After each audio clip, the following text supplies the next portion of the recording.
I need to ask you a question. Go. Do you lock your front door? Every day when I leave. That's right. That's right. What's your point?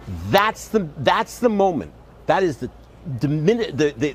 precise moment we realized this is a catastrophe. The White House door was unlocked.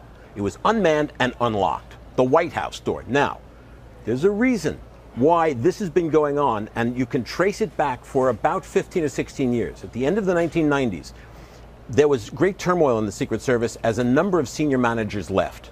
You know, corporate memory starts retiring. Okay.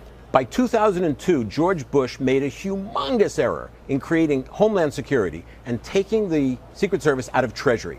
They'd been there since 1865, and they had oversight in Treasury. They worked in Treasury. They knew how to function in Treasury. They're suddenly put into this mishmash of Homeland Security. The first obvious sign of problems came when George Bush landed a fixed-wing aircraft on the deck of the USS Abraham Lincoln. A president. The Reagan Secret Service people would never in a million years have allowed the president to do that. It was a dangerous, stupid stunt, and they would have absolutely put their foot down. What happens a few years later? Bush is in a press conference in Iraq, and an Iraqi reporter throws a shoe at him. Where's the Secret Service? There's one agent up front, and what he's doing is staring at the president. No. He should be looking there. So what happened? I mean, I hear you that you're saying at some point in time, and I think it was in the 90s, when they sort of, I don't know if it was hemorrhaged or a lot of them were let go, but a lot of these older guys who've been around, you say part of the problem is a lot of these, I should say men and women, who are Secret Service agents do not know firsthand what it's like when a president is shot at. And that, you say, is a huge part of the problem. That's a huge problem. I mean, what you've got today, the agents themselves are terrific. They are the best and the brightest, and they live under enormous pressure. And but they then really how did this happen? Management. How is there it's a man problem. on an elevator armed, and the Secret Service had no idea, and they allowed him in there with the president? Because since the early days of Bush, the White House staff has eaten away at Secret Service power inside the White House. You see it in Obama today when he makes a speech and there are 50 people or 100 people behind him. Very dangerous situation. How would they not mag those people behind them? It's not a question of that. If there's an incident, they're going to panic. The Secret Service needs to be closer to the president. There's no agent within 15 feet of him. They need to be closer to get him off that stage through a clean exit. They need clean elevators. What they need is proximity and intensity and attention to minute details. Okay, I hear you. You are like the fifth person I've talked to and heard from when it comes to management and leadership, and that was certainly echoed in the House Oversight Committee hearing that we heard yesterday. Let me just play a little sound from Chairman Elijah Cummings. Roll it.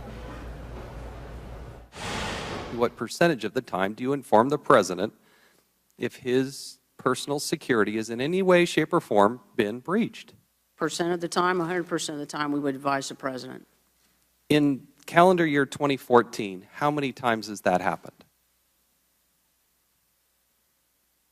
I have not briefed him, with the exception of one occasion, for the September 19th incident. Congressman Chaffetz, forgive me, but nevertheless, they were both sitting there asking some pretty tough questions of Pearson, the chief of Secret Service.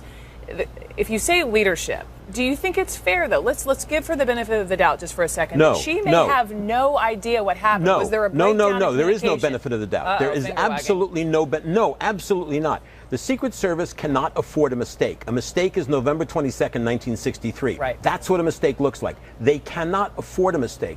There is attention to the minutest detail. It is her head that has to roll. So if it's her head that rolls, is it not within the culture? Is it, you can't just, are you pinning all of this on one person? No, it's the management team. It's the culture has slipped into the management team with no proximity, no intensity, no attention to detail. And I have the solution. Very, very simple solution. Yeah.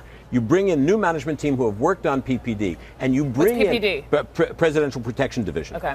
And you bring in some on an ad hoc kitchen cabinet kind of way. You bring in some of the former agents who worked for Reagan and Clinton who really got it right. I'm talking about guys like Jerry Parr, who saved President Reagan's life, Bob DeProspero, Ray Shattuck, Larry Cockle. You bring them in on a volunteer basis to reinstill in the Secret Service the intensity, the proximity, and attention to detail, because they cannot afford a failure. It is catastrophic if they fail.